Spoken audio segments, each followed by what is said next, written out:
Hello and welcome to another fun-filled nonsense retrospective. I'm your host as always, Rick, and joining me equally as always is Devon.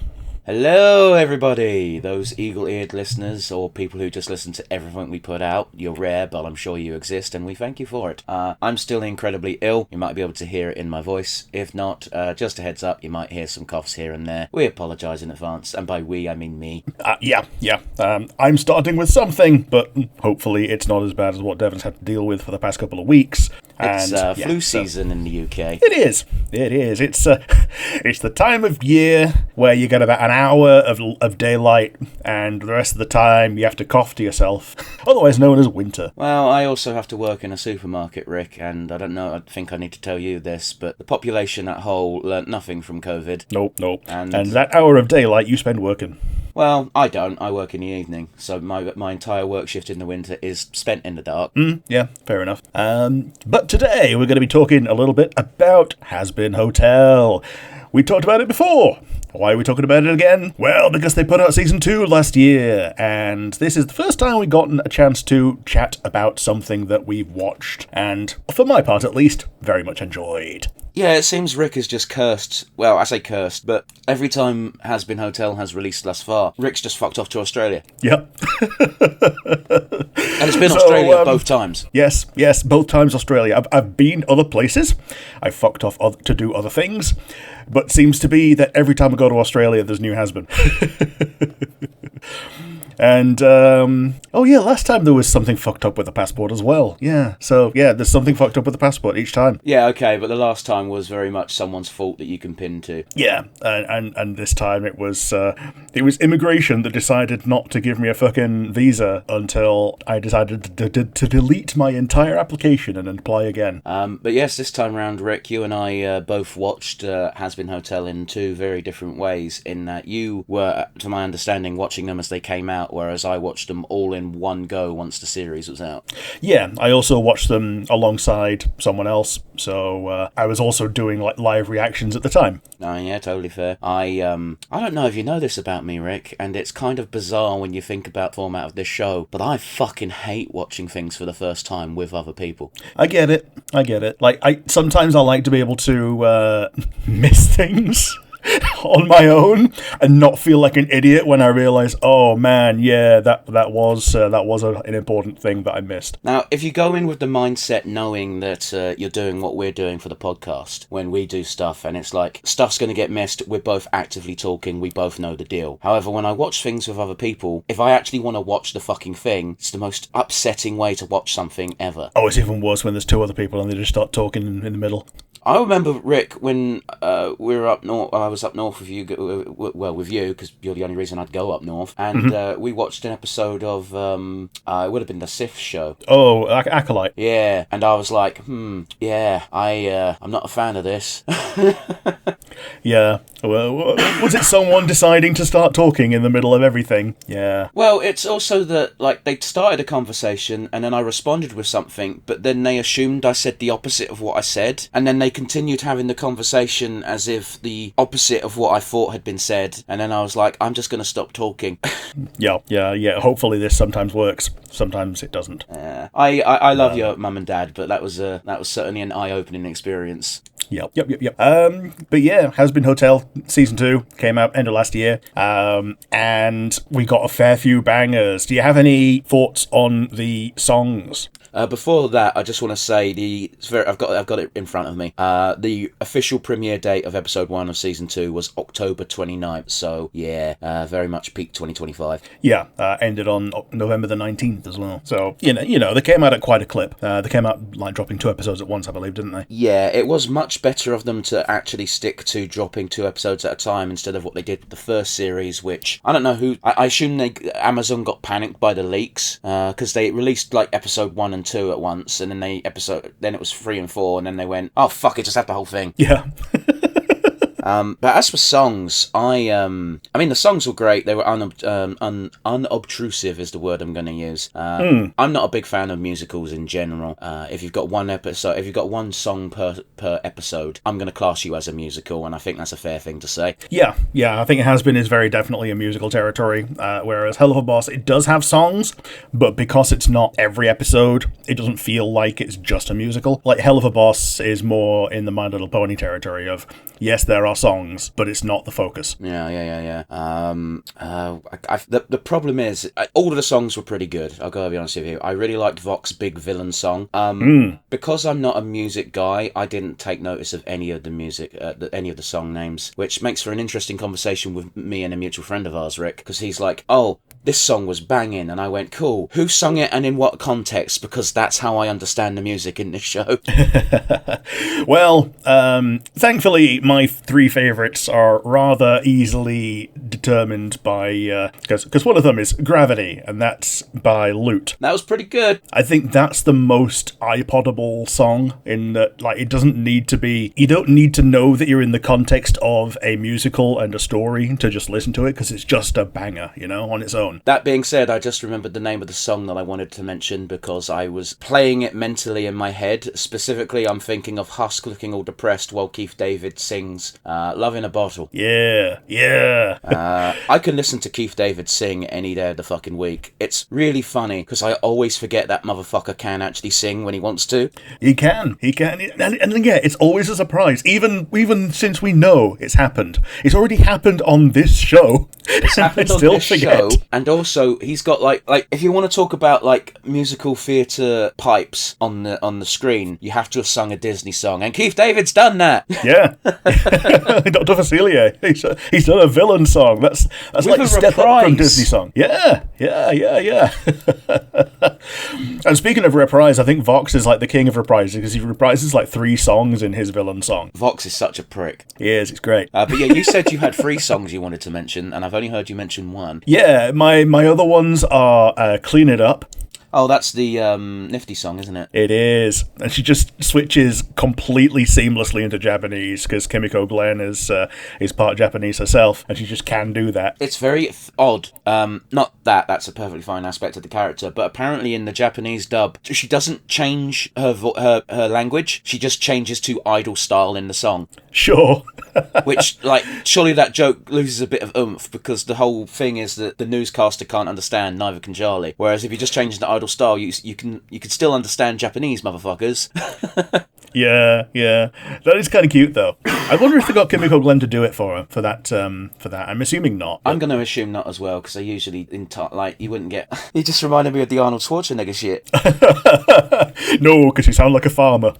Oh god! For those of you who don't know, Arnold Schwarzenegger once offered to dub himself in German for pretty much any movie, and it's like, yeah, no one will take you seriously in German because unfortunately, when he speaks German, he's got a country hick accent. Yeah, it's a lot like Green Cross when he was David Prowse when he was doing Darth Vader. Oh god, yeah, you're so right. They must have hidden the plans in the escape pod. I don't know how it explains why stormtroopers had to wear helmets all the time because they must have been pissing themselves on set listening to this guy. Because David Prowse was a professional. He would do the voice lines so the other actors would know when to talk. Yeah, absolutely. Anyway, but also David Prowse was no stranger to being dubbed over because when he was Green Cross Codeman, that was also dubbed over. It's a shame. It really is. It is. But yeah, it's also interesting to note. Well, I mean, I guess we'll get there when we get there, but I'm going to mention it now. Like, Nifty is a true believer, is what we've learned. Yeah. And also, she has gotten some kind of massive power boost. Or she was always holding back. Yeah, I like to think that because she got the kill steal on Adam, she actually did get a large chunk of XP from that. I don't want XP to be a thing in the Haluvaverse. Demon XP. But yeah, she is the one that killed Adam. And yeah, she also has her legions of bugs and pests. So maybe she gets power from those, because a lot of overlords get power from things that they hold dominion over. We don't even know if she is an overlord, although fan speculation has been running riot since she killed Adam. Yeah. And my number one favourite song, though, is Piss, in brackets, a love song. Oh, right, yeah, that would be Cherry Bomb and Pentious. So Pentious, beating the piss out of you, yeah. Oh, it's so good. Like, the cinematography in it is great, because they're cutting between the two, and sometimes they're just, like, sliced it down the middle, and, it's such a Broadway way of doing this thing, and I just love it so much. I mean, yeah, it's, visually it was very appealing, but, again, they did a really good job with all the songs in this season, in that the visuals to go along with each song was just 10 out of 10.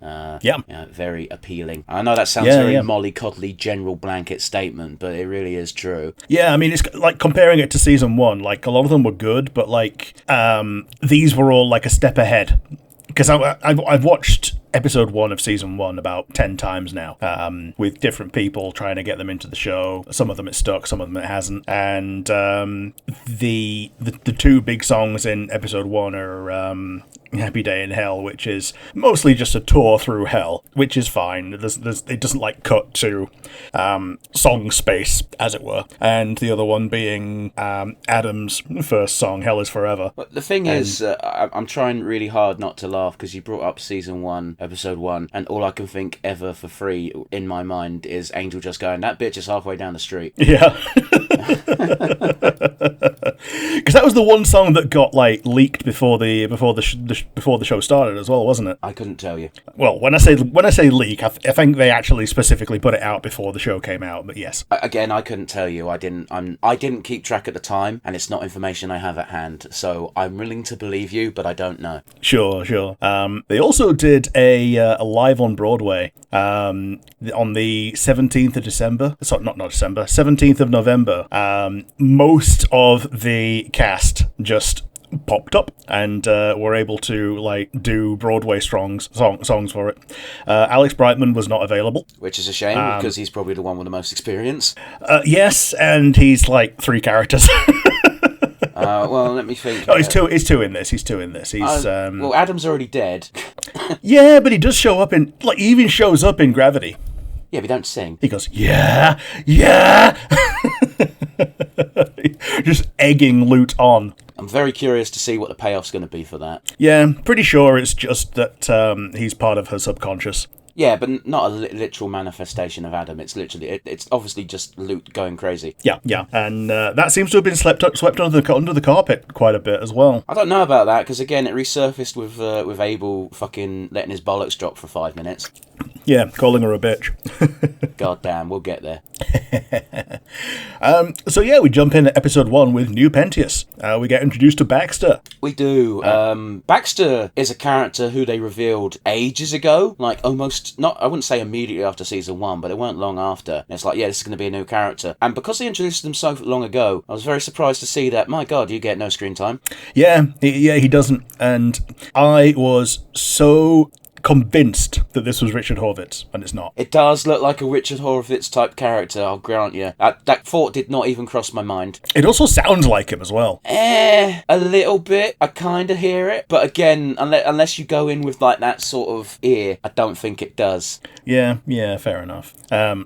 It'd also be weird for someone... Okay, they have people doubling up on voice credits. They don't tend to double up on the same voice. Yeah, I know what you're saying. Yeah, they tend to have character... Like, if you're doing multiple characters, those characters will sound different. Yeah, like Adam sounds different to Fizzaroli, for instance. Okay, that's a bad example, because I disagree. Yeah, okay. Because Adam just sounds like Alex fucking Brightman.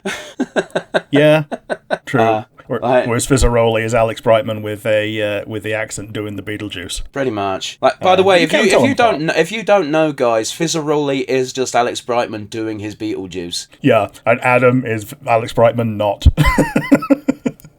Yeah, Adam is, yeah. That said, apparently a lot of the little vampy bits for Serpentius was just Alex Brightman going, yeah, we need to add something here, and just doing additional bits.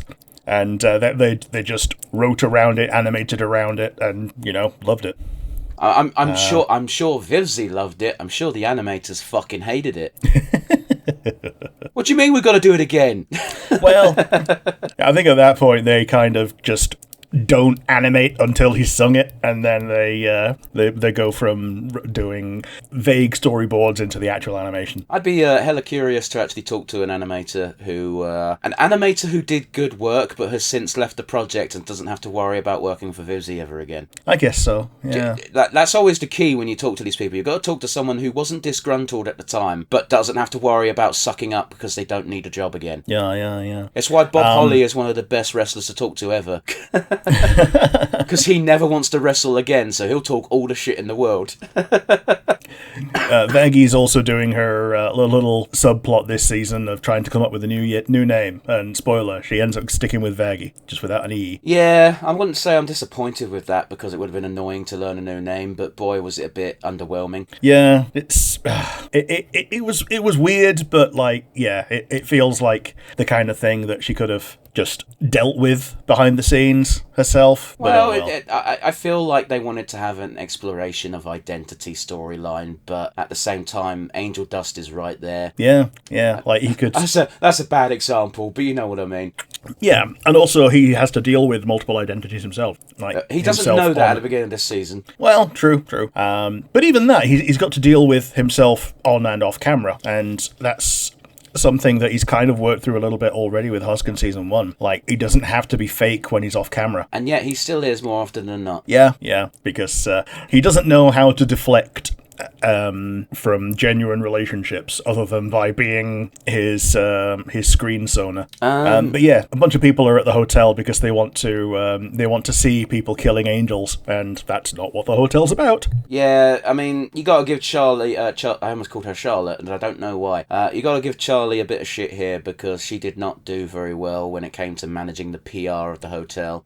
Because the unfortunate reality is it's pretty much the core beat of the of season 2, in that Charlie isn't very good at media management, which is a problem when she's going up against the media fucking overlords. She's not good at management at all, and that's okay. She delegates that to Vaggy in general, and originally Alastor was the maitre d', but now Lucifer's kicking about, and that kind of kicks off Alastor's story arc as well, that he feels completely unneeded. I mean, the thing is though, isn't it?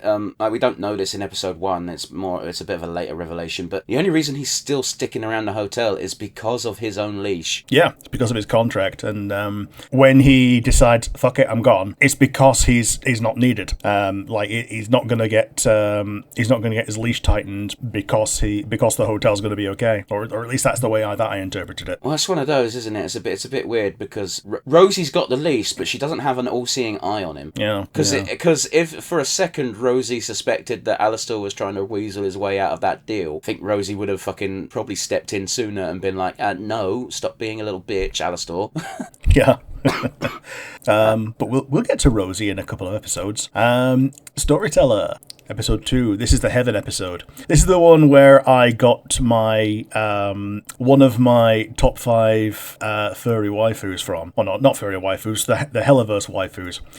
I think she was the bottom of my 5. The voice, the speaker of God. She's just, as you say, a very large, very angel-flavored Stella, and that's okay. That wasn't episode 2, was it? Yeah, she pops in at episode 2. Was it? Okay, God, it's been 3 months, guys. Yeah. Pentius goes on his kangaroo court trial as to whether or not he should be classed as a winner, despite having been formerly a sinner. And it basically devolves into him not even needing to be there because there's a bunch of angels of various flavors, types, and designs arguing against each other. I will say there is something that bothers me a lot about this, and it's a bit of lore information that might get retconned, or it might just not be true in the first place because unreliable characters talking. But Adam appears to have been an archangel. Yeah, it's weird that they class him as an archangel when he was the first human rather than anything else. But they also say that they've lost their greatest weapon against hell, and it's like, are you trying to tell me that Michael, Gabriel, and Raphael don't exist in this universe? I can hand wave Gabriel and I can hand wave Raphael, but Michael, Yeah, like Archangel Michael, the one with the sword. the one that's meant to, prophesize to slay Lucifer and his demonic hordes. Yeah, Sanguinius.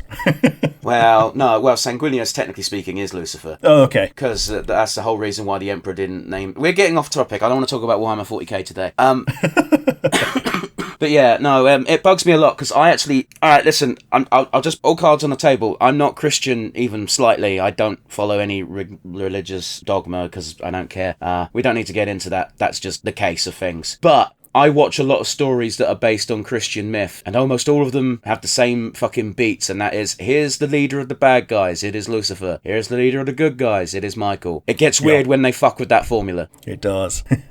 One of the things that Serpentius is depressed about, almost as much as not being able to go back and see his friends, is that the Egg Boys didn't join him in heaven. Well, the Egg Boys are weird because they're not real. Yeah, they're basically just homunculi. They're implied to not have souls, so when they're gone, they're just gone. And multiple times in the past, one will just go and get destroyed, and he's just like, "No, my Egg Boys!" But not all of them have gone at once in the past, so I guess it's kind of he's not had to deal with that before. There's only one of them left back in hell, and that's the one that they keep at the hotel still. Yeah, it's the one living with Cherry. Yeah. I miss the Egg Boys because it's one of my favourite jokes in season 1, where it's really near the tail end of just like, wait, you knew this information, you didn't tell us, and it's like, what? They say stupid shit all the time. Yeah, and it comes up with like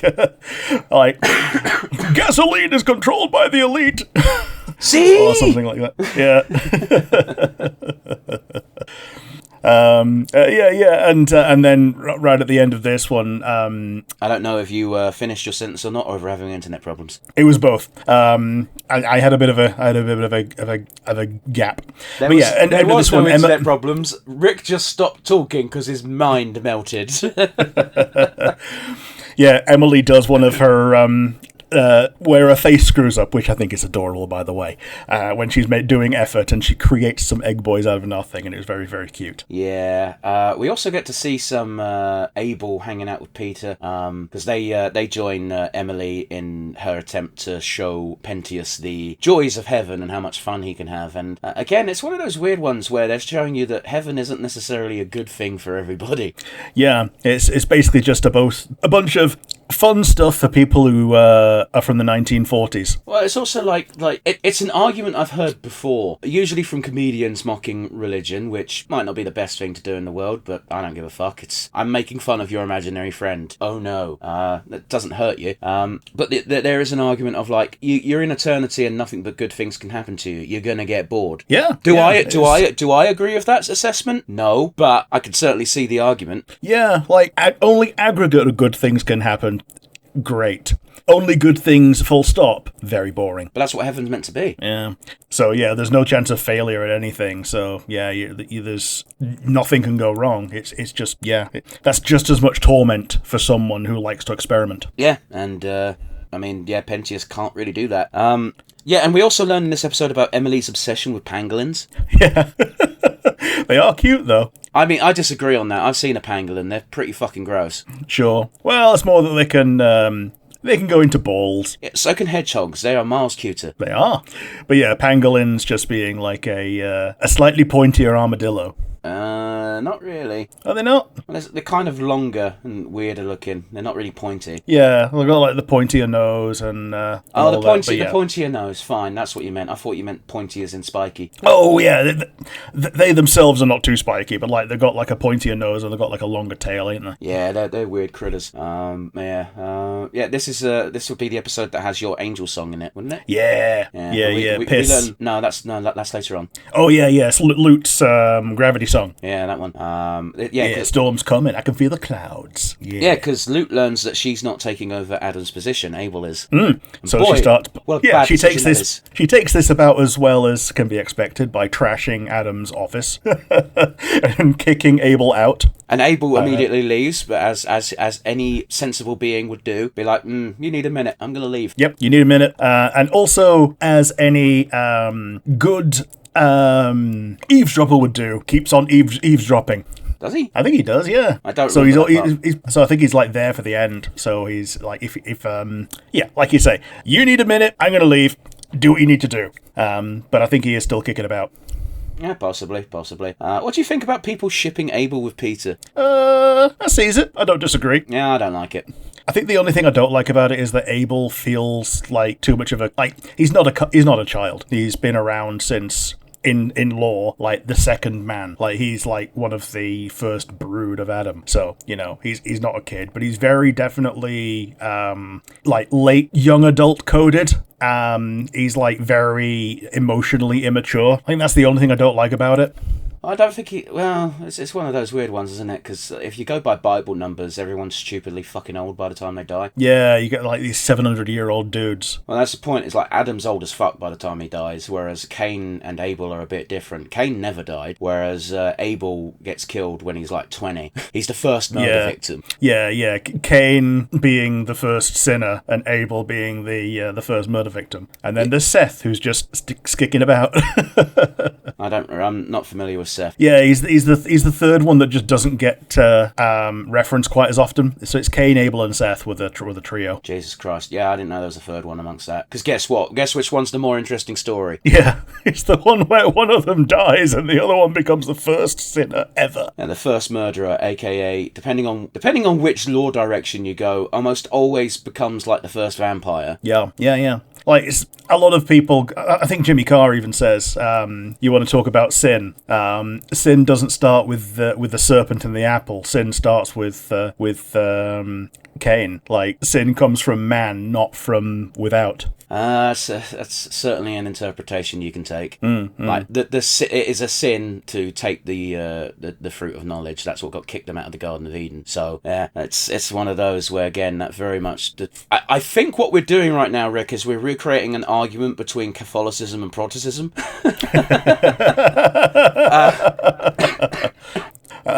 But yeah, episode 2 with Lute's song, and to episode 3, Behind Closed Doors. This is where Charlie invites Vox et al. into the hotel to do their little interview. Yeah, Vaggie is very vocal about do not invite Vox to the hotel. We're kind of skipping over an important detail actually, because at the end of episode 2 we see Emily warp to hell and go in light speed explain to Charlie what the fuck is happening to Serpentius, and slowly have her mind just fuck. We have one of the best panels of Charlie at the end of that fucking episode, because she looks so fucking like overwhelmed by information. Yeah, she's stun locked in every way. Yeah, like she's stun locked by things that have happened, things that have been explained to her, having her entire life's work be confirmed, and also have no idea how to proceed from here. Yeah, she doesn't. No one actually knows how he got redeemed. Yeah, and we also find out this is when they're pretty much sealing heaven off. So it's the last chance that Emily gets to do the little teleportation real quick. Yeah. Yeah, because Sarah needs time to think. And everyone and the heaven populace that knows about Pentius is panicking. Yeah, they don't want any more. Yeah. Build that wall. Anyway, it's okay to say that joke of 2026 considering what's happening. Yeah, I think in 2026 they don't even want the wall anymore. Oh, goodness. Behind Closed Doors, episode 3. This is what prompts her to actually call Vox and whatnot, because she wants to promote the fact that, yes, we've redeemed a sinner. And the most frustrating thing about this, there's a couple of frustrating elements, but the most frustrating thing is Vox isn't even being unreasonable by asking for proof. Yeah. Now, don't get me wrong, he's still the villain and definitely a dick and has awful motives for doing what he's doing. But at the same time, any fucking news studio would have been like, yeah, so where's the evidence? Yeah. I also think that one seed that got planted here was Vox going, "You could redeem anyone. Could you redeem me?" I thought that was literally going to be how Vox managed to get into heaven for his roaring rampage of revenge, to have a quote-unquote redemption. And that doesn't happen, thankfully. I do. Apparently this pissed off a lot of viewers. Well, it pissed off Reddit, and Reddit gets pissed off very easily, so take that with a grain of salt. But a lot of Redditors were getting very annoyed specifically by this scene, because they're like, oh, they copped out with Charlie, and I'm like, what? Did you watch the same show? Yeah, I mean, Charlie annoys me in this series for different reasons, but I think she's on the receiving end this time, so I don't mind at this point. And the anger is at the way that Vox cuts up Charlie's words into a sweet can kind of thing. Mr. Simpson, no! Dramatization may not have happened. So very quickly, Rick, what was Charlie's response to whether or not Vox could be redeemed? I think she just thumphers and says yes, doesn't she? She doesn't say yes. She says she believes anyone can be redeemed, which has been her MO the entire fucking time, which is why it baffles me as to why people were confused as to her response. Yeah. I think the idea is that she believes anyone can. Whether or not she agrees with it is by the by. You can agree with something you you can believe something you don't agree with, because it might be a requirement of belief. It's like they lampshade it in the Book of Mormon musical. You can't just believe it part way. You have to believe in it all. And they mention a couple of things that are common to regular Christian belief, and then they mention something that's unique to Mormonism. And it has to be said in the same breath. You've got to believe in it all. I don't think your example holds water, Rick. Yeah. I don't think what you're saying makes sense. Okay. But yeah, Charlie does believe that anyone should have the chance, And that's the point. That's the point of the hotel. It gives anyone who wants the chance what she believes to be the tools to take that chance and make it into their own personal reality. Yep. And we get to meet everyone's favourite villain in this episode. Ooh, I've forgotten her name. What do we get? Her evil doppelganger that's dressed in leather. Oh, Leather Charlie. Yeah, I've forgotten her name. It's like Dr. Dastardly or something. Oh yeah, Charlie with a mustache. And the only reason this sticks so freely in my mind is I've seen a piece of fan art of Charlie when she was 2, and it's sometimes Charlie, Lucifer is like, sometimes Charlie, we have to do things we don't want to do, and Charlie goes, "Daddy, no," and the next panel is Lucifer transformed. He goes, "I'm not Charlie, I'm not Lucifer, I'm Dr. Do Evil," and "Now, Charlie, go brush your teeth." "Daddy, no!" Oh, that's very cute. Oh, man.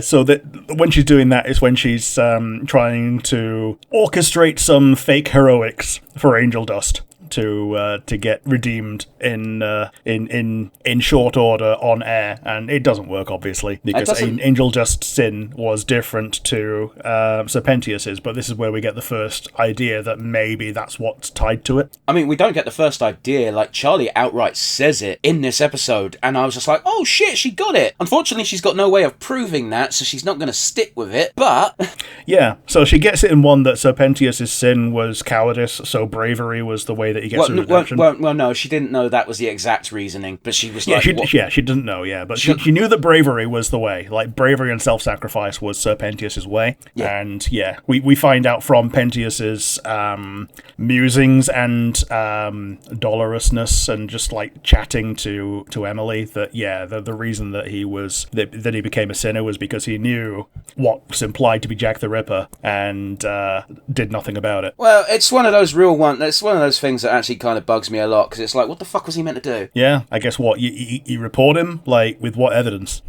Well, I don't think he knew who Jack the Ripper was. I think it's implied Jack the Ripper did one of the crimes out within, view of Serpentius from Serpentius's window, and Serpentius didn't immediately jump out the window and do some heroics. But at the same time, unless you're goddamn Superman, what are you going to do? Oh, he did know him. He was one of his customers. Is that okay? He mentions it was one of his customers, and he saw him kill someone, and then he went on to kill 5 more women. I mean, that's also wrong. He killed 50. Yeah, but that's what he. He did. But this is what he. This is what Pentius knows about. Okay, sure.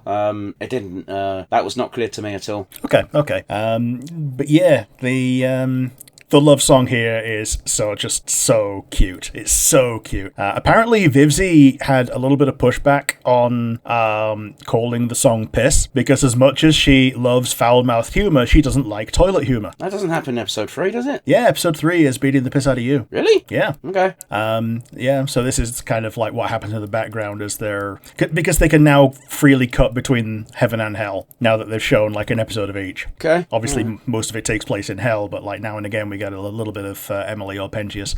And it's almost exclusively Emily and Pentius. There's like a couple of scenes of Lute and some of Sarah, like the one where Sarah has her Epiphany song with the speaker later on. But apart from that, it's just Pentius and Emily, which is fine. So I was...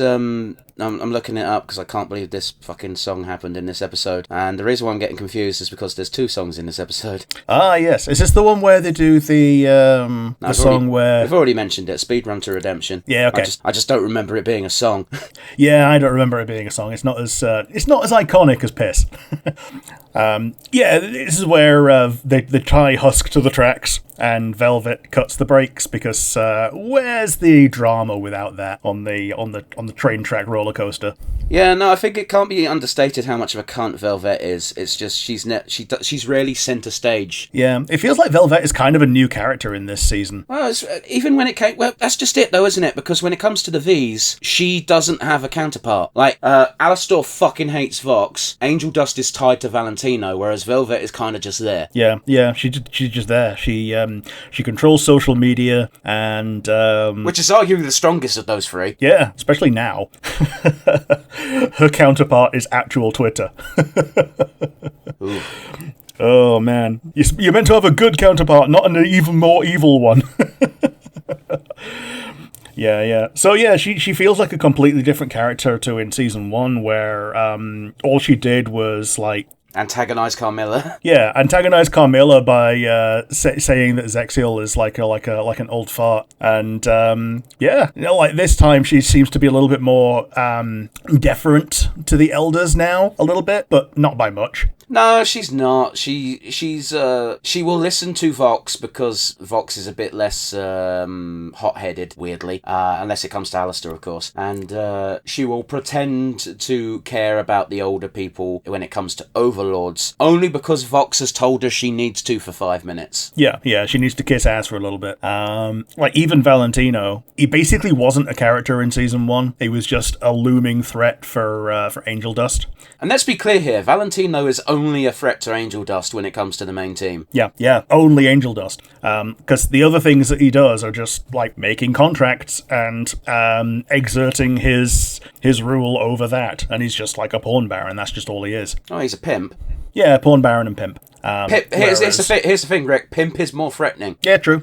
Yeah, because he can get in there and do some murders. And he can. Whereas Vox has got his eye thing, which seems to not work on Overlord strength people. I mean, I feel like it only really works on Angel Dust because, like, Val helps him make it work on Angel Dust. Yeah, but I think it also works through the TV in general. I mean, it's just the age-old fucking bit, isn't it? Of, like, watching too much TV makes you mindless. Yeah, but that's kind of what he wants. He wants you to trust us with all of your misinformation.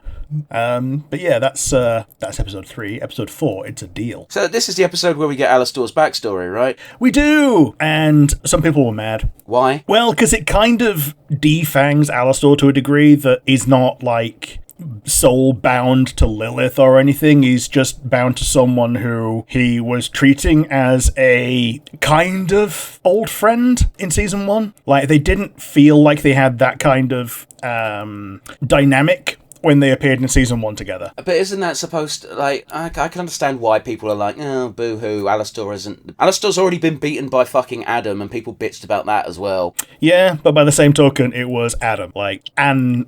He's gotten the upgrade to Archangel in the script, but even then, he seems to have been more powerful than the regular angels, even as just first human with those powers. Sure, but my point being that I think when it comes... Alastor is the fan base's baby. Everybody likes Alastor, and therefore they want Alastor to be the biggest, the best, and never have anything bad happen to Alastor. Despite the fact, I'm still convinced he's going to be the big bad of Season 4. Oh, yeah. He's definitely setting himself up as more and more of a villain now, and there is no point at which he is a good person. Everything he's done has been bad.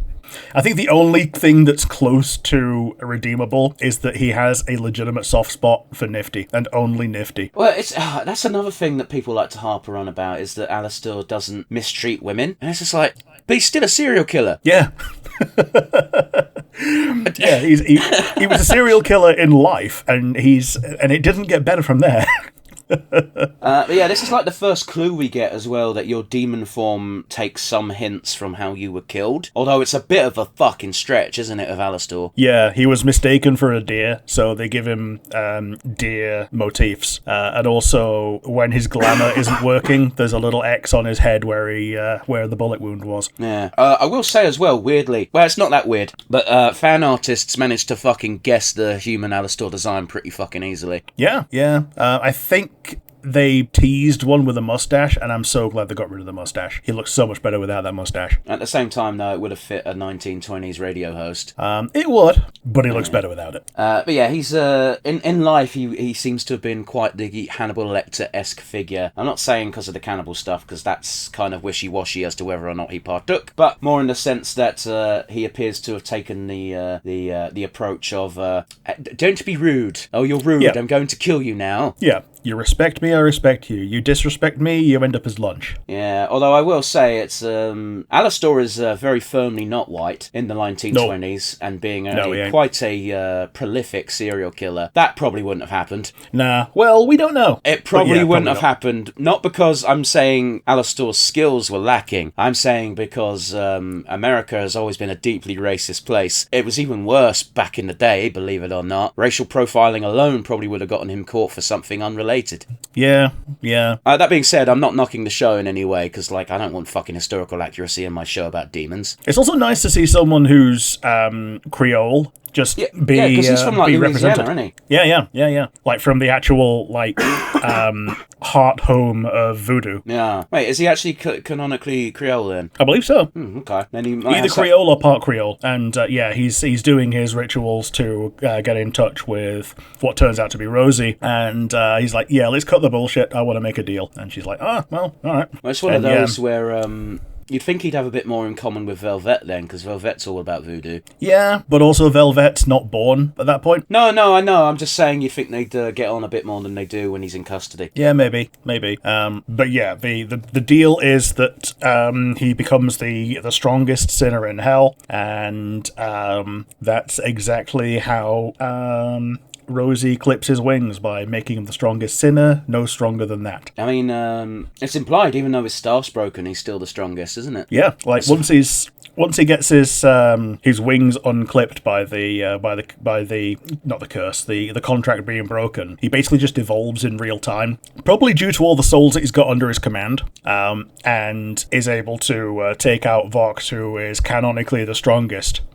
Well, for about 5 seconds. Yeah, and then he gets his staff repaired. Yeah, we'll talk about that later, because there's some stuff to fucking dive into there. Yeah. But yeah, this is the episode where we get clean it up as well. Yeah, because this is the episode where it's in the name of the episode itself. It's a deal. It's the episode where we see Alastor actively start working towards breaking his deal. And I gotta be honest with you, this is one of those where the fan base is kind of a bit annoying in that I'm pretty good at avoiding spoilers for things that I know I'm gonna watch. Couldn't do it with Hazbin Hotel. Couldn't do it. I got spoiled on a couple of things. Nothing major, and I didn't really care. Do you know what I mean? It's the best way of dealing with spoilers, to be like, oh, I got spoiled. Fucking boo-hoo, you know? But saying that, basically predicting that, Alastor's gonna do this to break his deal, and I'm like, Alastor's doing who to what now? And then I was like, I'm gonna fucking mute Hazbin Hotel for a couple of weeks. Yeah. Yeah. So I got spoiled that Alastor's human form shows up within the first 4 episodes, and obviously that being episode 4. I got spoiled that it goes into who the deal is with. Yeah, the deal is obviously with Rosie. And other than that, I was mostly unspoiled. Thankfully, I was able to watch the rest of the episodes pretty much as they came out, so I was able to avoid spoilers that way. But yeah, that's the only way to really avoid it these days, is just to be hot on the heels. It's why I went to the midnight premiere of Avengers Endgame, because I couldn't deal with seeing it on day 2 and having all the spoilers already out there. I mean, fair enough, man. But again, yeah, unless you've got a certain type of fan base like the Hazbin crew. No offense, I'm not knocking anybody, but you guys need to shut the fuck up sometimes. Is it's usually pretty easy to avoid spoilers. Yeah. Like, Hazbin's the only one that's gotten me. Like, that's how bad they are. Meanwhile, the Attack on Titan fucking fan base, all the people who read the manga millennia ago were like, okay, everybody, shut the fuck up about what's in the basement until that episode comes out. And they waited another 5 fucking years. Yep. I still don't know what's in that basement. That's how easy it is to avoid spoilers. Yeah. Not that I give a fuck about Attack on Titan. I don't care. Yeah, the only things I know about Attack on Titan, the identities of the 3 human titans. Well, there you go, Rick. You spoilt something for me. I didn't know humans were titans. Yeah, and the titans in the walls. Cool, awesome. I don't care. Anyway, Yeah. it's a deal. We get a really good fight scene in this episode. Yeah, we do. Because we get like a little fight between Alastor and Vox, and then Alastor just kind of like surrenders, doesn't he? Well, it's a bit more complicated than that, isn't it? Because Alastor has a fight with Vox. Vox brings the other Vs, and then Nifty has some sort of danger sense, I guess, because that's why she fucks off from the interview. Goes back to the hotel, and we get one of the best Husk clips ever that lives rent free in my head of Husk going like, "Oh hey Nif, oh what the fuck," and then just fucking pisses off. Yeah.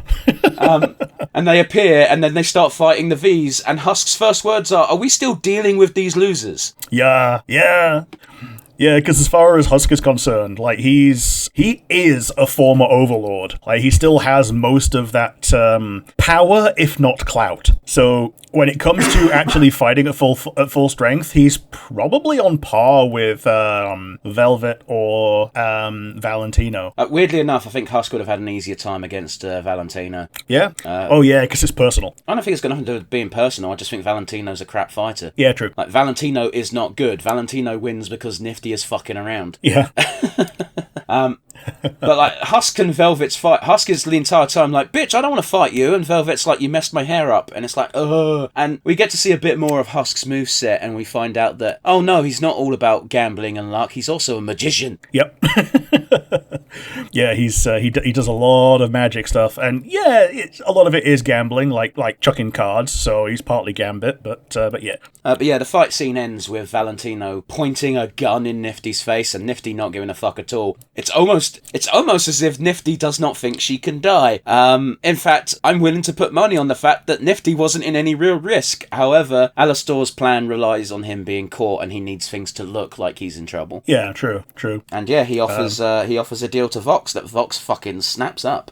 Yeah, and he has his yes moment, doesn't he? Yeah. The deal's pretty simple, and the deal relies a lot on wordplay, because of course it does, and we'll get there later. Yeah, and we get a Vox does his own reprise, not knowing that it's a reprise in character of Rosie's "Don't You Forget" song. Is that the same episode, or is that not the next one? I think it's the same song. I think it's the same episode. Okay. Because like Rosie's like, "Don't you forget, you're in my debt," and Vox does his "The radio's gone dead," doesn't it? You flip the switch, radio's gone dead. Sure. And yeah, episode 5. Episode 5 gives us the worst piece of fucking lore information we could have gotten. What, that Lucifer can't hit yes! sinners? It's so crap. It completely defangs the character. It makes no sense. Yeah, it completely defangs the character. It makes him how is anyone ever going to take him seriously when he can't even lay hands on anyone? Now, granted, this information is very limited at the moment, but at the same time, it's like, cool, Lucifer can't do fuck all ever then. Yeah, like all he can do is fight. He can fight angels and he can fight humans. Until we get the reuniting of the leaders of the different sins, and then he could just say, Satan, kill him. Yeah, and Satan can say, no, bitch. Oh, jeez. But apparently he can't. So, because, apparently being king of hell actually matters to the lords of sin, but to no one else. And Vox learns this information via nefarious means that we find this information out later, but we'll say it now. Apparently the entire time Angel Dust has been in the hotel, he's been under Vox's mind manipulation, and has been the perfect spy. Yeah.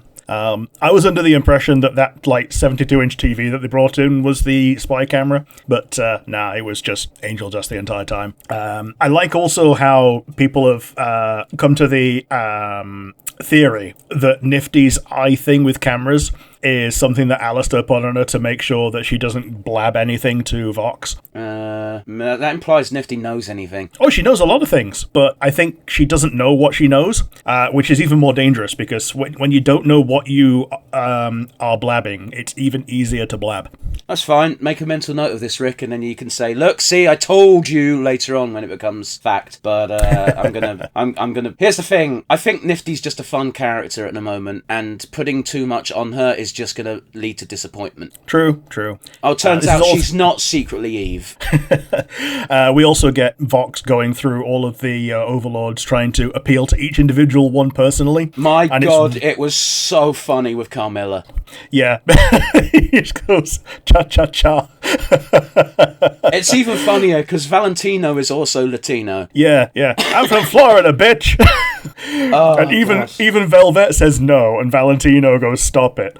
And Carmilla is just like, you've got to be kidding me. Yeah, this is a bad idea. Yep. Yeah. But we do get like most of the other overlords being, brought over to his side, including the one whose name escapes me, the big punk crocodile lady, Zizi. Yeah, I'm familiar with who you're talking about. I don't know why the fan base loves her so much.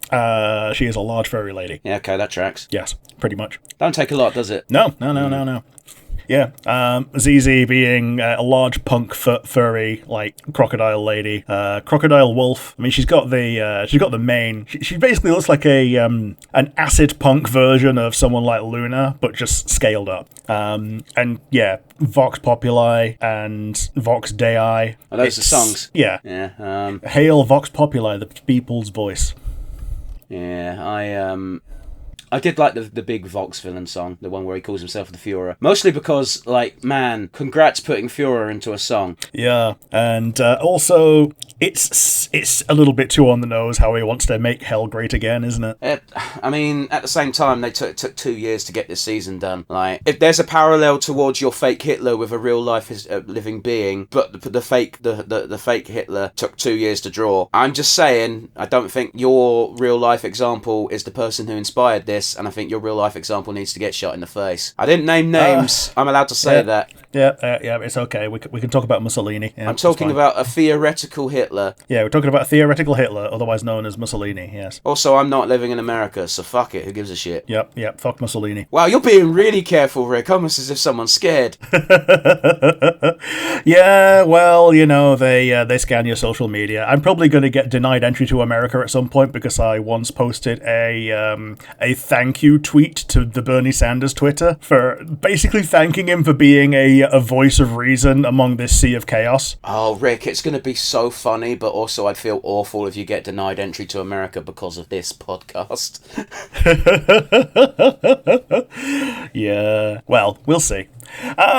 Yeah, so, and I've said nothing. I've said Mussolini, Oh, no, I take full responsibility. I'll say it. I'm talking about the American one. I'm talking about that. Yeah, I don't want to go to America. It looks like a shithole. Yeah. Anyway, what are we doing? We're talking about Silenced. I'm the Führer. I'm immense. I'm the avatar of your consequence. Yeah, he really does get some great lines in this. It's a real good villain song full of I ams. Yeah, it's very important that he's not vague with who he's talking about. Yeah. Although that being said, this is the same episode. We're starting to see a couple of splinters in the relationship because Alastor's sowing a few seeds of doubt already. Yeah, and Vox is very definitely transitioned from we to I by this point. Oh yes, and that's the big deal with the V's. The V's are meant to be a we, and Vox has never seen it that way. Vox has always seen partnerships as ways to elevate himself, especially before he died. I was going to say, I don't think he's always seen it that way because he seemed quite earnest in the flashback we get later. Yeah, he seems very earnest in the flashback with Alastor. Like, he actually wants to have an equal partnership with Alastor, but Alastor knows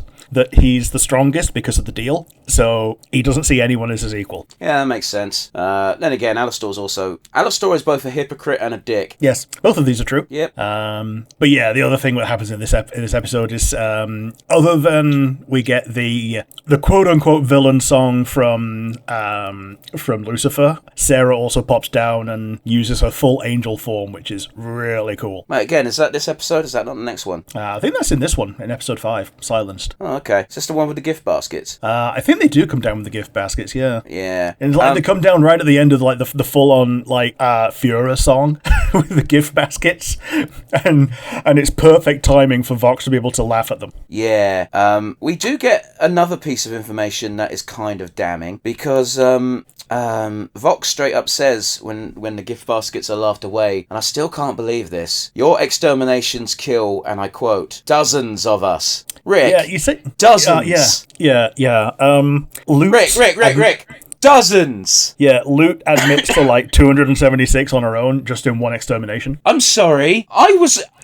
First of all, it also felt like exterminations were a thing forever, whereas that's only been going on for like 7 years. Yeah, it turns out that they started the moment that Lilith left. Yeah, and it's like, cool. And then they only killed dozens each time, not thousands and millions, and oh god. And then it's so weird. Yeah. He says dozens. It feels like that was a misspeak and a way to, you know, like he could have easily said thousands. Like it was with Loot having done like 276 or whatever. Like that feels like what most angels would be able to do in one go, even if they only get half that. Yeah, no, I feel like that. To be fair, I feel like Loot is a special example, and she's the Spider's George. Yeah, like she should not be counted in the average. Yeah, she's the overachiever. Yeah, no, but like, and the Exorcists are only like what 100 strong. Yeah, maybe.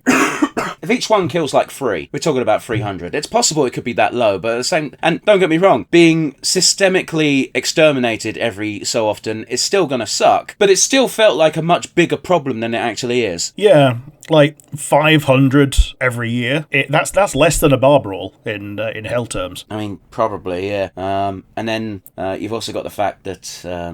I'm changing the subject ever so slightly. You've also got the fact that Vox acting the way he does weirdly 100% justifies what Adam's entire goal was. Yeah.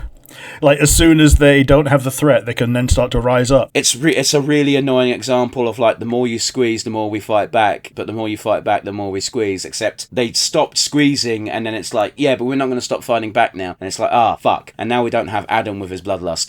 Because let's be very clear, this plot can't happen if Adam still exists. Yeah, because he just, like, squash it immediately.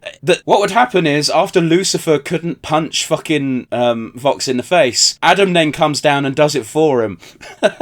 Yeah, he just kamehamehas him right through the TV. But yeah, we then get to the next episode, Scream Rain.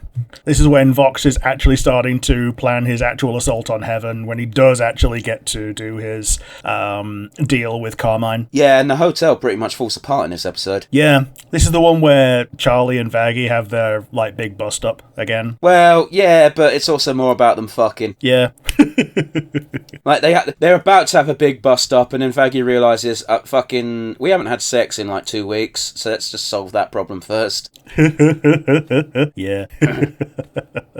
But yes, we get, I think we open pretty strong, don't we? Because Vox is straight up following through with his failed attempt with Carmilla. Yeah, and this time it works, because he puts forth a better argument than, I'm rounding up everybody, you're one of everybody, let's go. And, actually gives a reasonable thing to bargain with to her. Well, yeah, there's 2 things. The first thing we've got is, first of all, he has Velvet apologise properly, and while Velvet's a real bitch about it, she does technically apologise, and Camilla's like, fine, whatever, I'm still not joining you, and Vox is like, cool. And then he does that thing that every arsehole businessman does ever. I'm going to use the video game industry as an example for this, where it's like, you don't have to work 12-hour shifts, and we can't fire you if you don't. However, when our next project begins, we will remember people who did do 12-hour shifts, and we'll forget people who didn't. And his basic argument here is that, hey, when we beat Heaven, and I intend to, we're going to remember the people who didn't help. Yeah, it's like an inverse of that, isn't it? Yeah. We're going to remember those who didn't choose to be on our winning side. Yep. And also, this entire time, there's a giant fucking spider in the corner of the screen that I can't stop looking at. And I'm like, why is that there? And then the scene ends, and you're like, oh, that's why that's there. How did Fox not notice that? Yeah, Zexiel is here. Zestial, sorry. Zexiel. Zexiel is like a bad for a fucking series of Yu-Gi-Oh! Yeah, Yu-Gi-Oh! Zexiel. Yeah, Lord Zestial, and it's in this season that they're actually like confirmed to be together. Are they confirmed to be together? Because I still just get a really good friend vibe. I get the confirmed to be together vibe to the point that if it weren't for the fact that sinners can't breed, I would assume that he's the father of her daughters. Yeah, that's clear. That's it's still unclear how that daughter relationship works. Yeah, it's possible that they were her daughters in life and they all were sinners and they all died and became sinners and under her again. But yeah, it's weird. It's weird. Well, I don't know entirely. I mean, we assume Camilla is a sinner, but she's also an overlord, and her daughters have to be sinners because otherwise she wouldn't have anything to worry about during the extermination. It's one of those weird ones where, technically speaking, when we go over to Haluva Boss and we look at Stolas and Blitz and whatnot, they're all native-born demons, so therefore exempt from the extermination. Yeah, they're not on the same ring either. Like anyone that's on a deeper ring than Pentagram City is just completely exempt because the angels don't go down there. Yeah, there's no point. I get fucked up. Yeah. Is it Pride where Pentagram City is? I'm assuming it is. I also have to assume it's Pride because the thing with Vivzy Pop here is that she's fucked up ever so slightly. I'm saying she. I think they're still she, aren't they? I think you can use either. I think you can use she or they. Sure, I'll keep using she then until someone corrects me in the comments. She fucked up ever so slightly because they're meant to be the same universe, Haluva Boss and Hazbin Hotel, and now she can more freely have them cross over. But she established the ring shit in Haluva Boss without really establishing it in Hazbin. So we have to assume that it's the Pride ring that we're dealing with because it's Lucifer's ring, but we don't actually know. Yeah, I think exactly. You got to assume. I think they haven't confirmed it in Hazbin because they've only recently gotten the go-ahead to have a bit of chop and changing and playing around. And again, that's because of Amazon picking up Hazbin as well. Sorry, a hell of a boss as well. Yeah. But yeah, we've got like you say, this is the one where Charlie and Vaggie have their bust up, and then they make up with a bit of nookie. Yeah, rompy bumpy. Yeah, I love that fucking term for it. I like the hippity dippity. Sure. Yeah, and we get a song as well before that might be not just before, but also technically during the lovemaking. Yes, the easy song. Yeah, I didn't really like this song very much. I think it's one of the weaker ones. Yeah, I don't remember it all. We also get Husk falling back off the wagon as well, doesn't he? Yes, this is the one that gets the other song in the episode, which I do remember because I remember the fucking title. Yeah, Love in a Bottle. Yeah. It's implied to be Husk's Casino. Yeah, okay. Well, that's the vibe I get. We also get Zach Hadel's cameo in this episode. Did you not hear him? I think I did. Yeah, I forget. What was he? He was just a random fucking gambler fucking shouting in the casino, and I was like, that's fucking Zach. Yeah, fair enough. Yeah, that's about right. Yeah, it's very weird because he also had a cameo in the most recent Digital Circus, which I'm hoping you'd have watched by Friday, so we could talk about it. But yeah, he goes to the casino. Almost all the games are rigged in his favour. He sings about love in a bottle, and then there's a drag act, and it's angel dust, and it's not really explained why it's angel dust other than it's work. Yeah. I was literally shouting no at the screen when Husk went back to gambling, because it's the one thing that he's managed to stay away from. Yeah. I mean, the last time we saw him gamble was the flashback of Alastor grabbing his soul, so it's not as if we've got good connotations to his gambling hit past before now. Yeah, this is true. But like he has been able to stay away from it until now, and it seems like he's been doing pretty well when he goes in, and then in the morning he doesn't seem to be any worse for wear. So I think they're trying to sweep that under the rug and let him just reap the benefits of being a gamble lord. I mean, it's implied that he has have power over the thing that you rule, you know? Yeah. And by all accounts, he was a gambling overlord. It's probably one of the reasons why Alastor courted him in the first place, because gambling could definitely be very easily rolled into media. Yeah, yeah. Like where do all of the biggest acts play in America? They all play in Vegas, don't they? The annoying thing is the algorithms fed me some videos about this one guy who's annoyingly good at gambling, so much so he gets banned from casinos. Yeah. And he'll just straight up tell you, like, yeah, by the way, if you didn't know this, the house cheats. Yeah, the house cheats, and if they recognize you as being good at it, then they will blacklist you. And as soon as you're blacklisted from one, that's the one thing that they work together on, is blacklisting everybody. Little known fact, are you familiar with Dana White, the guy who owns MMA? I believe so, yeah. Yeah, so he's annoying. He's one of those annoyingly good people at fucking gambling. Because whenever... back when he first started MMA, if he needed cash, he'd just go and bankrupt a fucking casino. I exaggerate slightly, but he'd go and just play on the fucking blackjack tables for a day, get fucking kicked out, and then go to the next casino. Yeah, and you can't do that no more thanks to good old facial recognition. Well, it kind of depends a little bit, because not all the casinos are working together, despite popular myth. Yeah. Well, the other thing is, if you know exactly who's not working together, then you can go to one of the other ones. But yeah, here's the thing, Rick. You won't get blacklisted from a casino for winning too much. You'll get blacklisted if you cheat, but you'll get told to leave and not come back for a while if you just win a lot. Yeah. I also know that when they have the security cameras in the casinos, they're accurate enough to read the serial number on a banknote, and they have told the people manning the cameras to keep looking at cleavage to a minimum. Okay. But yeah, this is just kind of like a general middle episode. It's got a good song. It's got a mid song. It annoys me a little bit because of Husk falling off the wagon a bit, but oh well.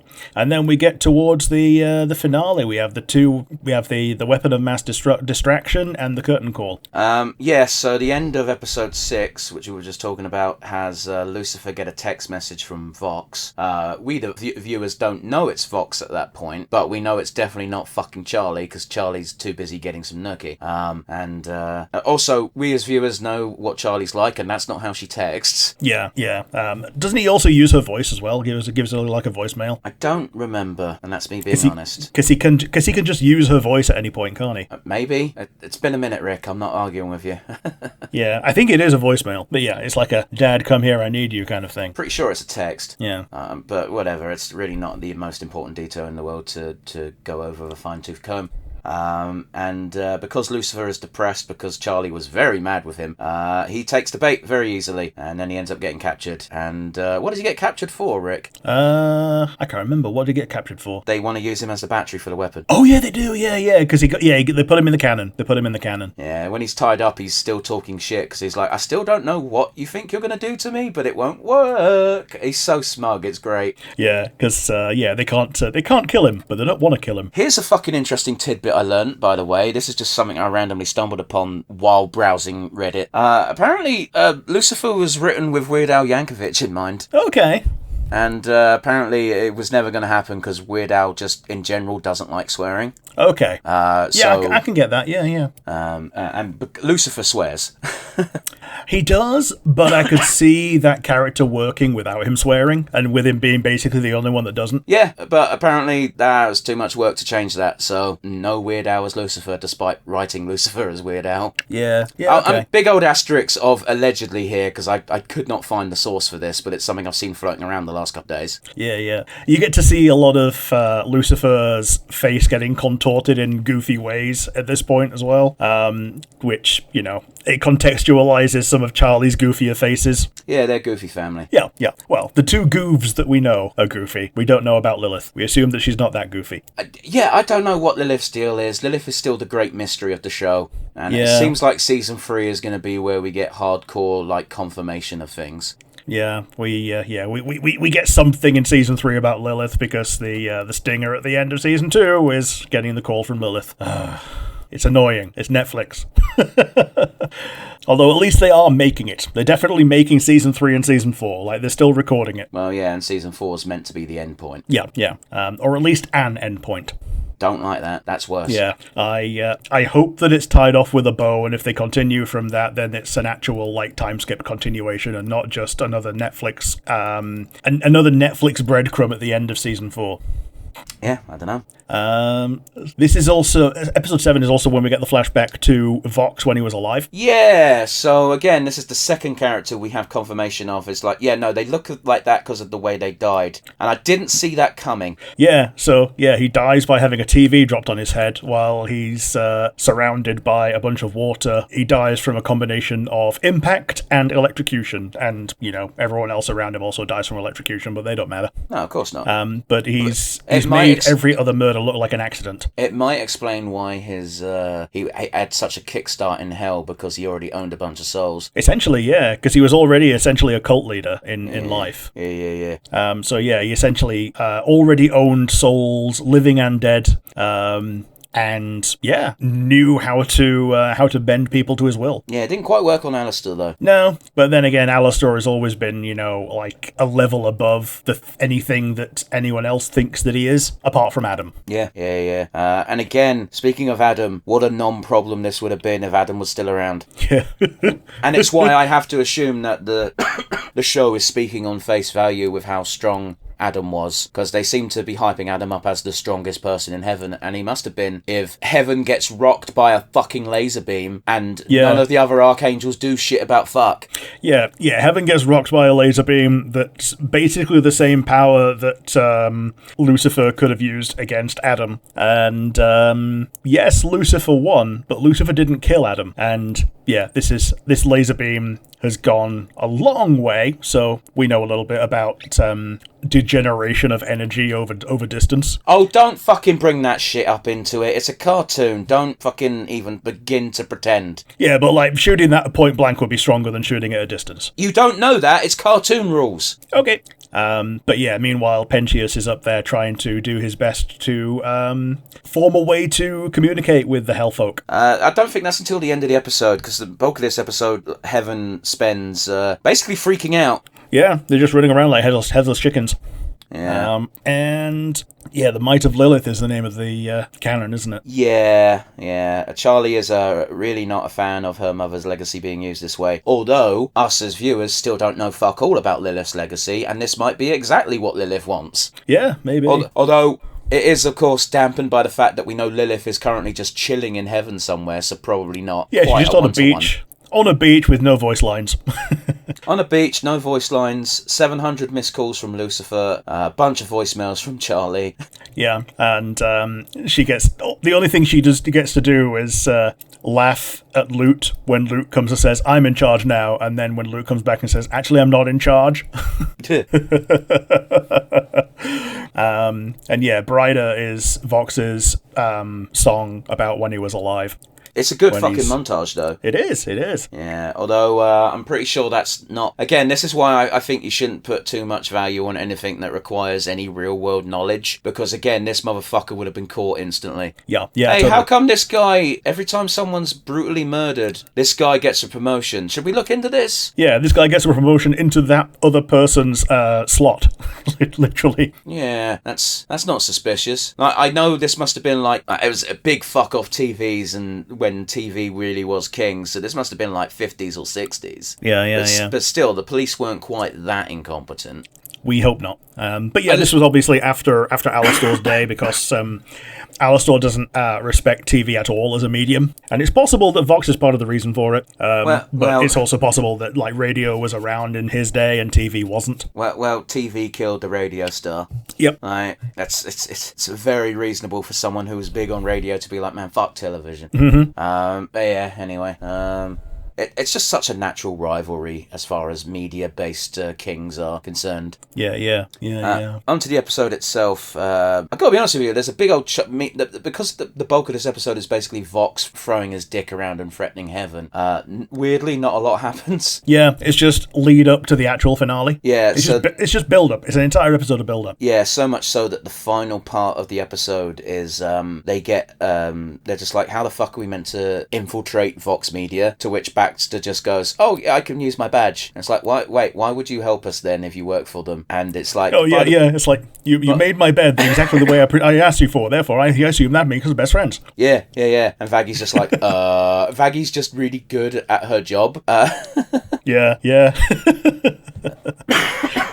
Yeah, so Baxter now becomes part of the True Companions. Yeah, it's a bit unearned, but I don't care because the finale's so good. Yeah, so Baxter's laptop connecting to Serpentius's cobbled together in real time communication device. That's basically the plot of Curtain Call, by the way. It's just like, cool, we need to team up with Heaven and destroy this gun. Yep, and the B plot, if you can call it that, which you could say is possibly the A plot, is Alastor breaking free of his contract and having his big old fight with Vox. Yeah. I will say as well, something interesting about this final episode is we get really close to the end of it before anyone realises where Lucifer is. Yeah. And that's just he's still in the thing. In the thing, and then Vaggy goes in, and he still hasn't learned her name.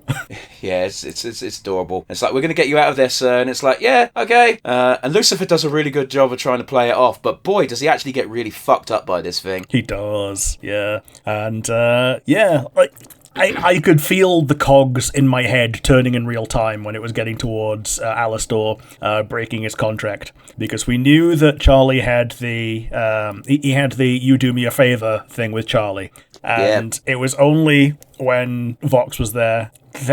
All I can see is thank you for sucking so much. That was like, oh, put your hands on her. Oh, I get it. And that's two things broken in one. Yeah, so we had the big moment of Vox just resting his hands on Charlie's shoulders, and Alastor having a pretty much fucking breaking out of being like, you just can't help yourself, and I hate it, you dick. Yeah. And it's such a good moment as well, because Alastor does it all the fucking time too. Yeah, he does. It's great. Now, I want to point out, it's really interesting, because I've seen this brought up on Reddit so many goddamn times, of like, yeah, but the relationship between Alastor and Charlie is different than the relationship between Vox and Charlie. And you're right, except Alastor doesn't just do it to Charlie. Yeah. Well, Vox does it to everyone as well. But... That's what I'm saying, though. They both do it all the time. It's a way of subtly being like, I can just do this. And they may not realise that Vox certainly doesn't know he's doing it. But I bet Alastor also doesn't know he's doing it all the goddamn time. Yeah, it's one of those things. They're basically the same character from slightly different origins. Yeah, and that's kind of part of the glorious tragedy of it. Like, if they were on the side of good, they would make a very good team. But because they can't be, they just can't help themselves to being arseholes. And that's what makes them so entertaining to watch. I mean, yeah, it really does. Here's the thing is, I don't like watching Alastor succeed because, again, I know in my heart of hearts he is going to be the villain. Oh, yes. Yeah, absolutely. I like watching him win because it builds up more hubris for him to get taken down at the end. Yeah. I don't know how the exact beats are going to go, but it's clear as day he's going to be the big bad at some point. Like, what else could it be? Like, who else has the chops to oust Alastor from being the greatest threat to free thought in hell? God. Yeah, and we're not getting God. Closest thing we're getting is the speaker. Yeah, no, Vivsy Pop has very adamantly said that God will not... God does exist in the Huluververse. No, we will not see them. No. And that is the correct decision, because anytime God... Unless he's being played for laughs, God is a really dumb thing to include. Yeah, like, is there any time where God shows up and he's actually fun? Probably not. The most recent example I can think of is literally Smiling Friends. Yeah. It's like, a deal's a deal. And it's just Gilbert Godfrey being Gilbert Godfrey. And then the good old Family Guy God. Oh, come on, it's my birthday. Yeah, no, that's pretty bad. Oh, I'm surprised that they don't throw more of a bitch fit over that. Yeah. But anyway, we digress slightly. Baxter is doing the MVP hacking job inside the Baxter building. That's not the correct phrasing, but I really wanted to say it. Yeah. Nifty has been assigned to protect Baxter from everything, and Nifty takes almost every job she's given incredibly seriously, which means she fucking throws hands real good with the V. Yeah. V? Velvet is the word I was looking for. Yeah, with Velvet. She basically can almost solo Velvet and Valentino at the same time. If she's motivated, that's, I think, the deciding factor. Yeah, totally. This works out pretty well for them. Yeah, while that's happening, we also have Husk and Cherry performing their own secret mission, and that is to save Angel Dust. And unfortunately, we do have another fight scene, and that is Angel Dust and Valentino fighting Husk and Cherry, because Angel Dust is very much drugged out of his mind. Yeah, he's drugged and hypnotized and just not in a good place right now. No. And this entire scene is the entire motivation for the very horrible ending scenario for Angel. Yeah. Angel really has it rough in this season. I mean, no two ways about it. We also learned that we know for a fact that Angel's mortal sin is murder, but we don't know why. Yeah, we know that he's a murderer. We also know that his sister's in heaven. We do. I think it's almost certainly what the case is that he saved someone else that was in a bad scenario, but the way he saved them was killing someone, and because Angel Dust is a good Catholic boy, the Catholic guilt eats him up. Yeah. Well, that's exactly the thing. Like, Vivzy Pop, obviously, is leaning a lot more on the Catholic side of myth for this. So, yeah, it's a lot easier to see something like that seen through a Catholic-tinted lens.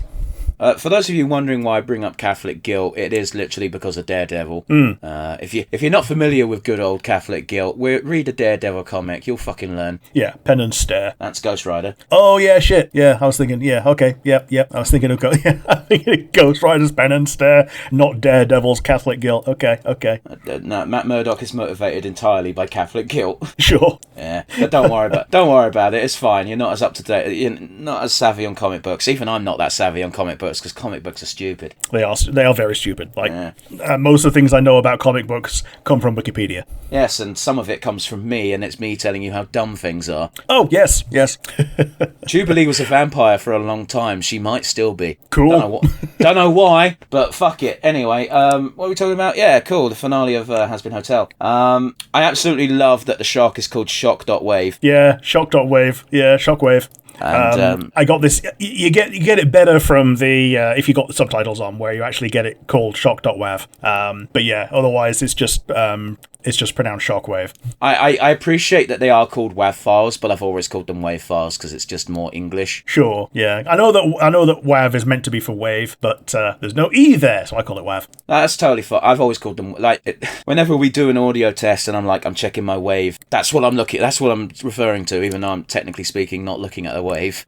Okay, but for me, when you say that, and I'm doing the same, I'm checking the sound wave that's literally a visual representation within Audacity. Isn't it weird how we've got two different interpretations for the same word and yet still technically mean the same thing? Yeah. Looking at Audacity. Oh, yeah, okay, Metroman. But yes, anyway, where were we? Yeah, I honestly think, weirdly enough, that the fight scene between Alastor and Vox here is probably the weakest of the show. Really? Okay. I don't like it. It's just a big, dumb battle between two figures that should be shit-talking more. Yeah, exactly. Okay, yeah, I believe that.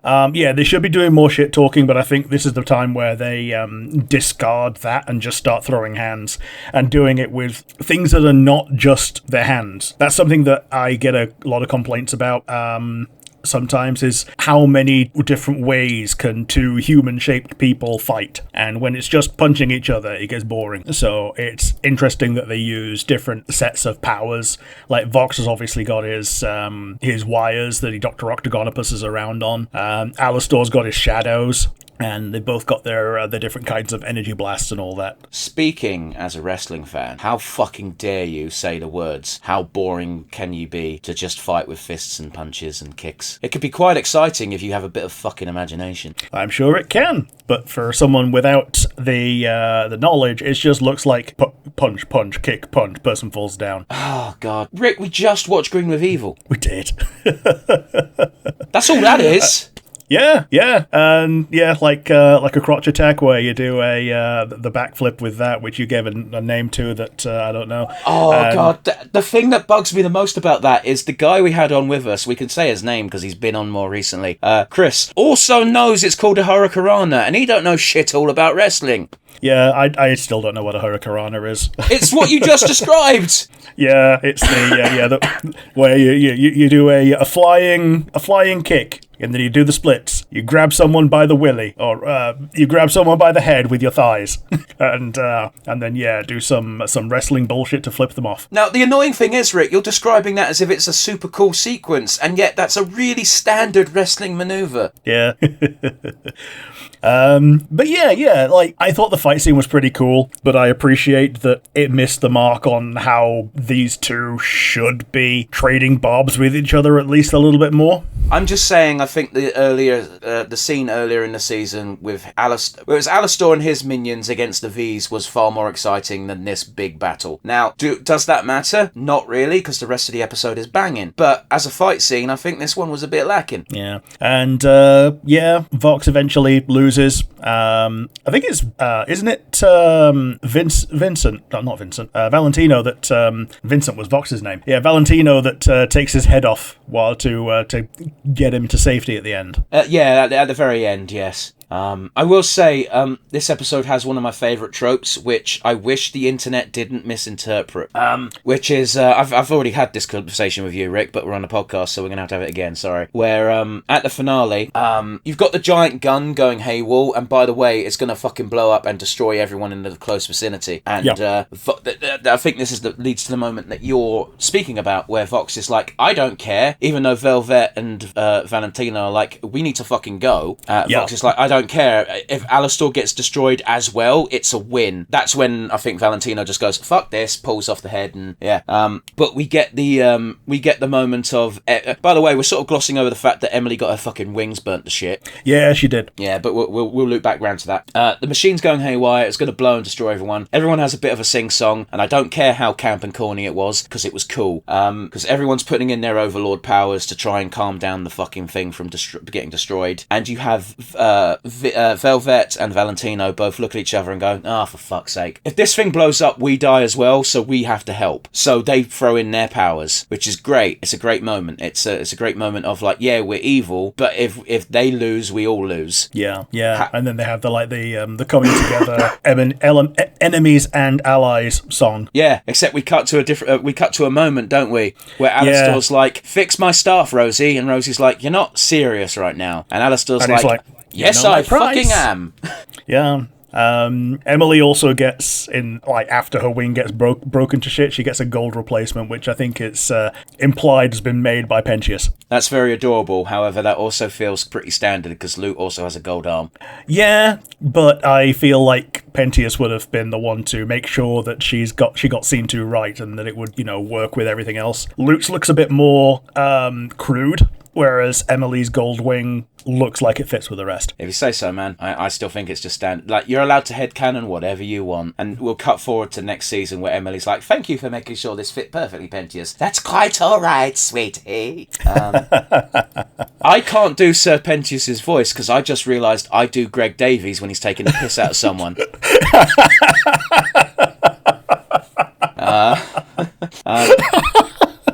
Greg Davies. Yep. It's his what's his face voice, isn't it? After the best of times. No, it's not. It's his Chris Eubank. It's when he's taking the piss of one particular student that he used to have. Sure. But yes, the ultimate finale of the machine is they do deal with it. Velvet and Valentino do help because they will die too, whereas Alastor has to have his arm twisted. Now it's unclear a little bit. I'll throw the Alastor fans a bit of a bone here because Alastor fans weren't a fan of this because I don't know, they haven't been paying attention, I guess. Where Alastor is like using it for his own personal gain. I will throw a bone that we don't know that if Alastor was in One Piece, maybe he would have have just joined in without question. I personally doubt that, but you never know, I suppose, because eventually Rosie and Alastor do throw in their combined magics.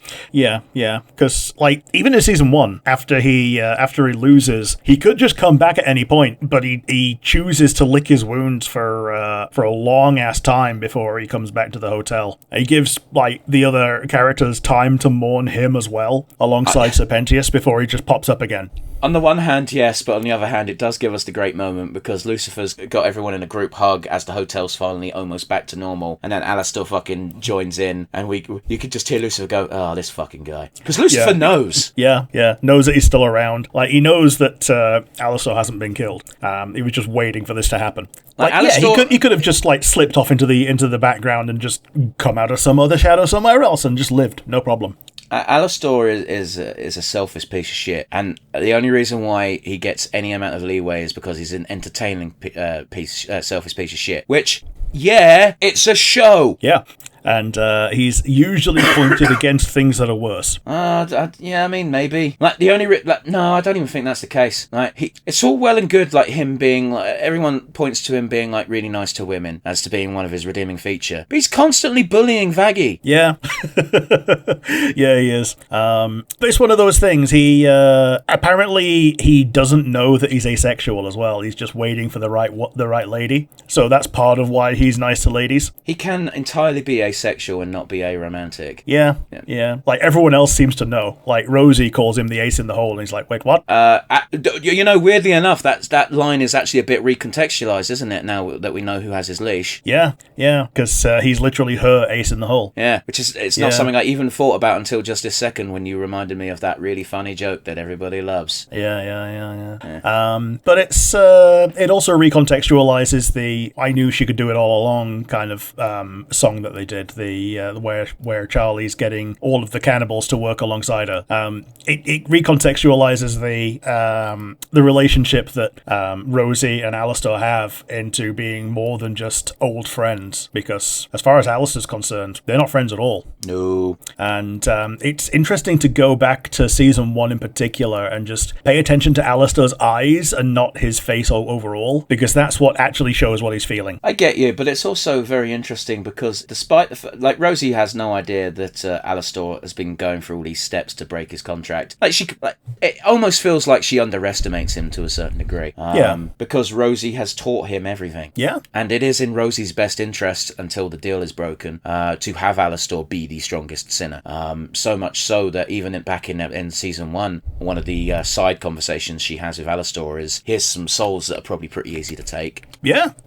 So she's taught him everything that he knows about being a sinner, as in once he's gotten to hell. Yep. It's unclear what Rosie actually is. Well, she's an overlord, but it appears that she is a native born, like a native demon rather than a sinner. Yeah, but one that also either that or she just was a human who never died. Very unlikely. Like similar to one of the first, similar to Cain. Like a lot of those humans, early humans, essentially just got given a place in heaven or hell. I think you're reaching too far into biblical knowledge for what Vivzy Pop's going for. I'm not saying it's impossible, but you can't add another level to this without it getting stupid. Yeah, that's fair enough. All we know is that she very definitely is a cannibal, and she's essentially the patron saint of cannibals. We don't know that she's the patron saint of cannibals. We just know she's the leader of Cannibal Town. Yeah, she's the overlord of Cannibal Town, and they all look up to her and will not eat her.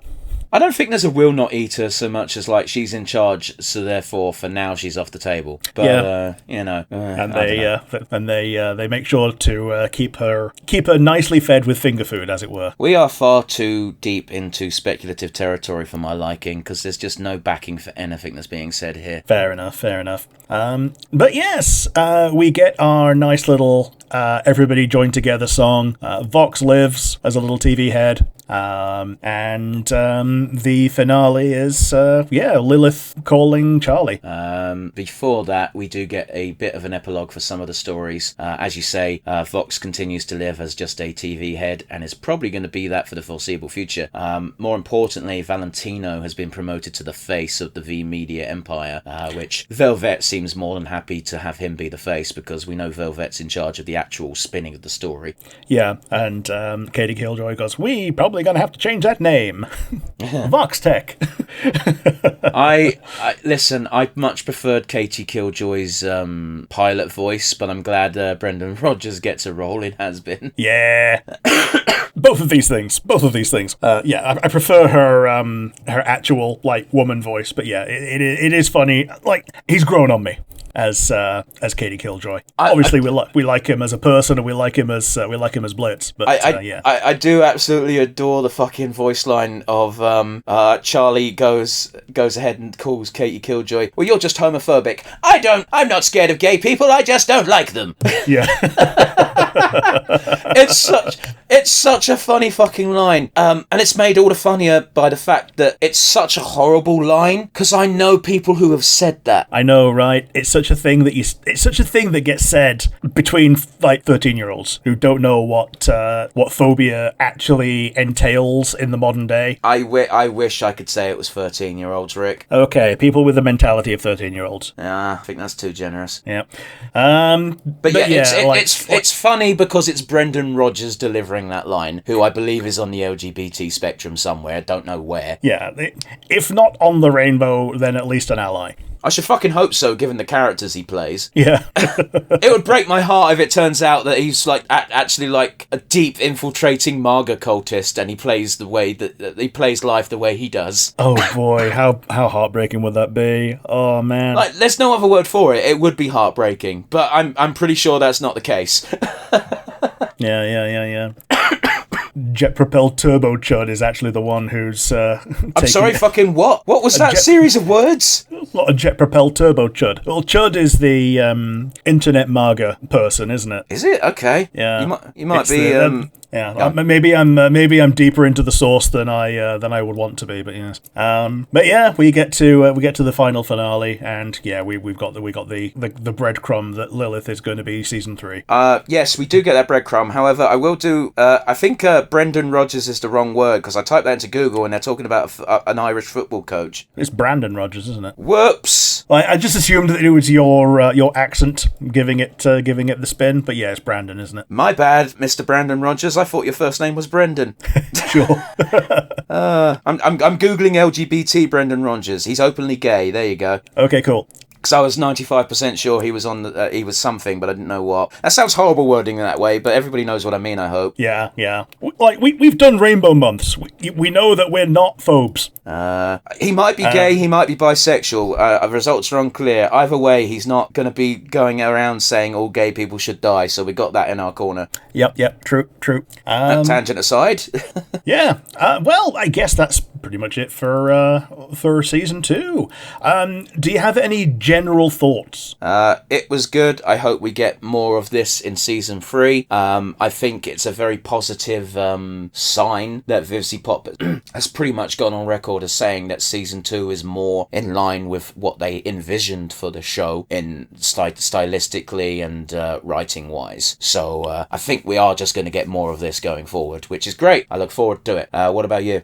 Yeah, I'm kind of echoing that. I mean, it feels like, other than the finale, which, you know, it's a show like this, they need to work towards a finale like that. The looming threat was more insidious, and which led to more chance for character interaction, if not development. Because I don't think anyone actually really developed in a very tangible way. I guess you could say Baxter, but at the same time, we had such little from Baxter in the first place. Yeah. Baxter got developed, and the character interactions, like, a lot of them ended up being negative, which is kind of fine, because I having a character arc be negative is not bad storytelling. No, it's just frustrating storytelling. Oh yeah. So Husk slipping back into his old ways was very frustrating to watch as a viewer, but then turns out it had no negative effect on him at the moment. So I don't think that was barely even a speed bump. Yeah. Like, it feels like it doesn't feel like it. It is that fact. It's just reinforcing the fact that if Alastor was not yanking on Husk's chain at all from episode 4 onwards, and all we saw is what Husk's life would be like without Alastor influencing influencing it. And turns out Husk actually likes working in the hotel. Yeah, he likes the hotel. He likes the company, if nothing else. He appreciates it when, Angel Dust is not under mind control. That's all fine and good. The wonder is, did he see through a little bit of Angel Dust being not entirely himself when he was calling him fake back in season 1? We don't know. Well, it's one of those. I highly doubt. Well, no, because the brain scrambling came as a complete shock to everyone. So I highly doubt that was what that was meant to be. Yeah, okay. But yeah, I think it's, as you say, this being the general tone of seasons going forward is generally better, because it means that not everything has to be super high stakes, and it can be more character driven, which I think is better for things like this because the characters are fantastic. I understand what you're saying, Rick. However, the fucking finale of this had heaven nearly being destroyed, so I don't think you can say small stakes. Okay. But compared to like a very personal genocide being carried out by like a couple of people who we have to watch doing it versus a laser that might miss. That laser wasn't gonna miss. No. That was we had a doomsday weapon, Rick. We did have a doomsday weapon. I don't think the stakes got lowered. The stakes just got flipped. Yeah. We're retaliating using the power of Lucifer once again. So I think Lucifer is actually going to want to remove himself from the equation so he doesn't get used again like that. Well, actually, all Lucifer has to do is go up to fucking the Speaker of God, if he's able to even acquire that meeting. Because it's implied that he had regular meetings with fucking Adam during the exterminations, because Charlie just took his place once. Yeah. Where it should just be like, hey, listen, exterminations were fucked up. Shouldn't have been doing those. What you should do is you should give me the power to fuck with sinners, so I can stop this shit from happening ever again. And the Speaker of God says no, and then he just parrots Charlie's song from season 1 of "It Starts With Sorry." Yeah, I don't get me wrong. I don't think that's what's gonna happen. But like, realistically, they need some way to deal with sinners. They don't have Adam anymore. Yeah. Like my theory went out the window because my theory, if you recall, audience, and you, Rick, my theory was that with Serpentius ending up in heaven, maybe that means Adam ended up in hell. That didn't happen. Yeah, or at least that we've not seen. Like, it didn't happen in season 2. If it's going to happen in the future, it's going to be way in the future. It's going to be weird if it happens later, though. And Abel was kind of not really a thing. We thought that he was. Well, I thought he was going to be a way bigger deal than he was, and turns out no, he's just he's not even a simp. He's just kind of there. Yeah, well, Abel is an interesting choice for a military commander. This is a fucking wacky show about angels and demons. There is a story to be told, but the story is not a military focused one. That being said, it's a weird scenario to be in, because on the one hand, Adam is far too zealous of a commander to have in charge of your troops, as Luke would be. On the flip side, Abel doesn't know what the fuck he's doing. Yeah, he doesn't. He has no idea. Abel is the definition of a nepo hire. Yeah, like he knows that he shouldn't be there. But he knows he shouldn't be there, but he also knows that he can't give control to Luke because then shit will go super sour. But he doesn't know who to give control to because he doesn't know anything. Yeah, and I also like the little bit of detail that his halo is dented because the way that he was murdered was by being bashed on the head. Bashed in the head by stone. Weirdly enough, Cain probably would have made a better commander than Abel did, but that's obviously not an option. Yeah, because as we know, the first sinner. Wouldn't it be really funny if Cain was actually the one in the digital circus? No. But yeah. So, we'll get to our final 3 from season 2. Do you have a favourite moment? It's a bit of a tough one, really, but I'm going to give it to... there's a lengthy silence here for those listening along after it's all been cut out, where it's actually hard to think of a standout favourite moment, because a lot of moments kind of blend together. Would you class a favourite song over a favourite moment, then? Not really, because I didn't think the songs were the strongest part of the show. Sure. And also, the only reason that my favourite song is because it's the only one I remember. That's how little the songs influence me. Yeah, Love in a Bottle, yeah. You know, I'll give it to I will give it to the moment of Abel channeling Adam for 5 seconds of "Bitch, go the fuck home," and that's that's the moment where Luke was like, "Oh fuck, I gotta listen." Yeah. Like, that shit is bred into those exterminators of, "Oh shit, Daddy Adam is mad." Dadam. We kind of glossed over the flashback as well to the fact that the exterminators are not treated kindly. No, they're not. Ooh. Which is another reason why Abel might fail as a commander, because he's too nice. yeah, he's not good at being an arsehole. whereas Adam was very good at being an arsehole. Apparently, Dickmaster was one of his actual titles. Sure. Because it's on his office door. But yes, what about you? Do you have a standout favourite moment? Like, I wanted to say any of the 3 songs that I've mentioned already, but I think the actual favourite moment is the moment of deal breaking. Yeah, because it's just the culmination of a bunch of breadcrumbs that we've had laid down before us, and like figuring it out just before it happens makes you feel like a real smart person, even though it's like super signposted for anyone who's watching it a second time. I do think that that's not fair. I think signposted for someone watching it a second time. Yeah. I also do like the moment of Vox losing his shit, being like, "What? Seriously? You're beating me with wordplay?" And it's like, is that not the most classic fucking play in the Demon Playbook? Yeah. Getting me on a wordplay technicality. Yeah. Bitch, have you never read a fucking book? Yeah. It's the one thing that demons / devils and fae have in common. It's getting you on literary gotchas. But we can't always talk about what we like the best. What was your weakest link from Hazbin Hotel Season 2? Lucifer. What, that he was just like a wasted character? I wouldn't say it was a wasted character, but like they've put so many caveats and restraints on Lucifer, specifically in this season, plus the fact he's an idiot anyway. That Lucifer is effectively harmless as far as the season's going forward. It's like, what's Lucifer going to do? I'll tell you what Lucifer's going to do. Fucking nothing. Yeah, he can destroy a building, but not the people in it. Like, there are so many things that he can do, and none of it matters. Pretty much. Like, making Lucifer completely harmless completely destroys him as a narrative device as well. He's now just functionally there. Yeah, he's got mittens put on him. Like, he can't do anything. He really can't. Like, he can't go to heaven. Like, as far as we understand it, he's outlawed, and he can't do anything in hell. And yes, I understand that they've worded it as such that his ultimate punishment is to watch sinners sin and be powerless to do anything about it. And that's fine. As a divine punishment, that works. But as someone watching a show, it's like, cool, I now know that Lucifer can't do fucking anything, so who gives a fuck about this character? Yeah, like, all he can do is inspire, really, at this point. And that's more Lilith's part of the cosmology. Now, don't get me wrong, I'm not saying that Lucifer is now not entertaining. Like, he's still incredibly entertaining to watch. It's just, there was always a thought in the back of the mind that, hey, how come Lucifer doesn't just solve shit? Well, this is why. Yeah, it's, why doesn't Goku solve everything? Well, yeah, this is worse than that. Well, Goku doesn't solve anything, because the only thing Goku can do is fight things.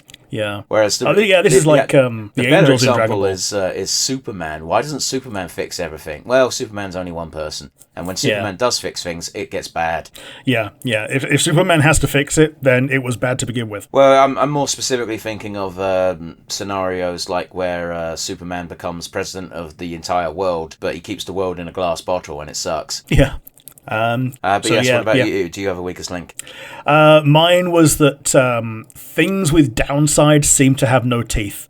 So when Charlie and Vaggie are having an argument, it seems to end up going nowhere because they make up immediately. But Husk, in particular, not having any comeuppance to going back into his old ways, where it was shown to be with like some degree of like seriousness how difficult it is to get out of gambling addiction in season 1.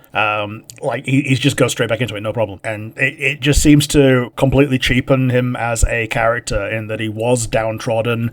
He's been not even picking himself back up. He's had Alastor help him pick him back up, and he's now in this position where he has to work to prove that he's something. I think but he can just quit at any time. A lot of stuff that we know about Husk in order for that to be the case, Rick. Because you got to remember when now, granted, this is from the pilot, which the amount of how canon the pilot actually is still up in the air. Is that Alastor summoned Husk from a gambling match in the first place. Yeah, summoned him from a casino, so it seems like he has been doing that, and he has been getting worse. I think your actual takeaway that you're supposed to have from this is that Husk has got something more important in his life now than gambling, and that is to hopefully angel dust. Yeah, that would be that's the nice little end goal. It's like everyone's like secondary ship is Husk and Angel, really, isn't it? I don't even ship them. I just think there's clearly chemistry there. It would be weird if that is not the end girl that Vizzy has in mind.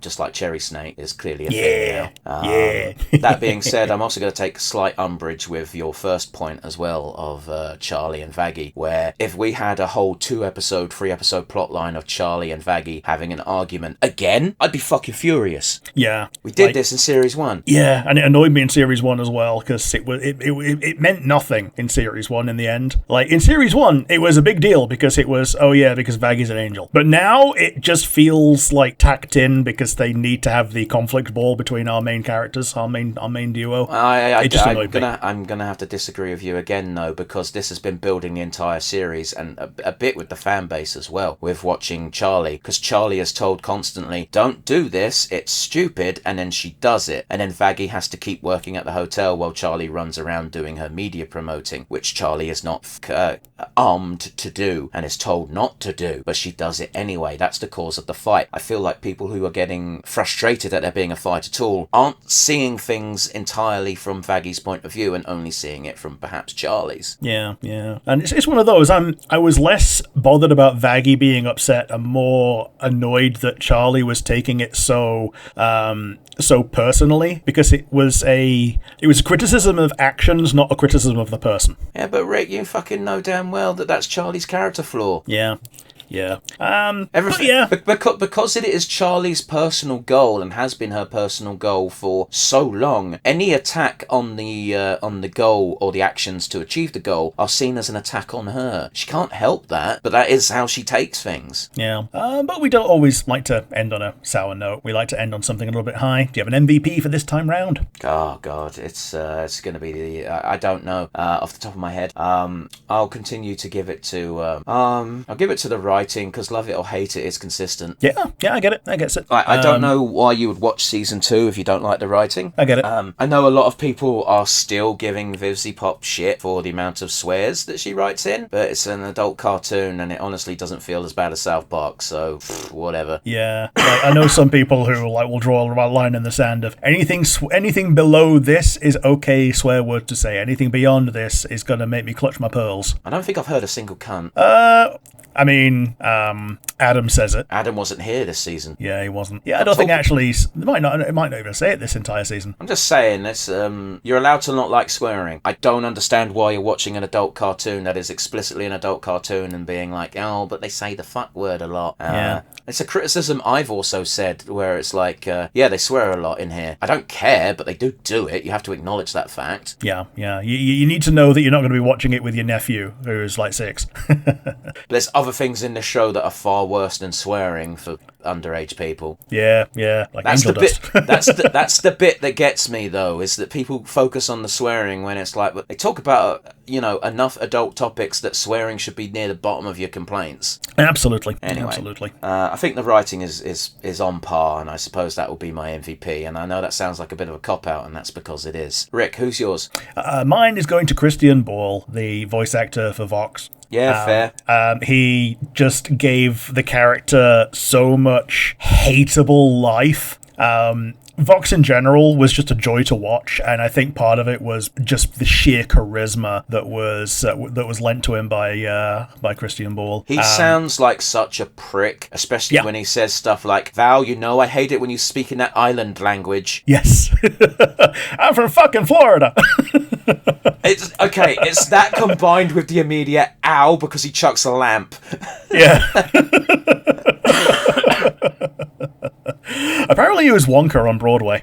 Fair. I don't really care for Wonka in general, apart from the Gene Wilder movie. Yeah, but yeah, he was fantastic in this, and it'll be a damn shame if we don't get to see much more of him. Like, obviously, he's been we'll see more of him, but he's been vastly defanged in the universe now. So generally, I really do hope it is some foreshadowing, and we do see him as one of the people redeemed, because that'd be an interesting story. Will it happen? Probably not, but it would be interesting. It would be.